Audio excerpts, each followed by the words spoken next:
పెద్దలకి సంబంధాలు చూస్తానట మన అక్కని అడిగేతాదు ఫోన్ చేసిండు బిడ్డ. పెద్దలకి సంబంధాలు చూస్తానట బిడ్డ మన అక్కని అడిగేతందుకు ఫోన్ చేసిండు. మన అక్కని అడగడానికి ఫోన్ చేసిండు.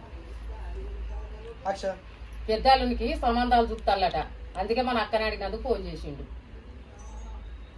మేము అవ్వటమా ఉల్లిగడ్డలు కూర్చాను. ఏంటి అమ్మా ఇట్లా ఏంటి అమ్మా ఆ పెద్ద బావకును మన అక్కకు ఏంటి అమ్మా ఆ పెద్ద బావను మనకు అక్కకిచ్చి ఆ పెద్ద బావకి మన అక్కని అడిగిందా? మన అక్కని అడుగుతాడా అంతే. దాన్నేమో ఆగని ఏంటి అమ్మా ఆ పెద్ద బావకు మన అక్కని అడుగుతాడా అని అక్క మొక్కలు చూడు మీ ఇద్దరు మొక్కలు చూసుకుంటాం. సిరి ఇట్లా స్టిఫ్ ఇట్లా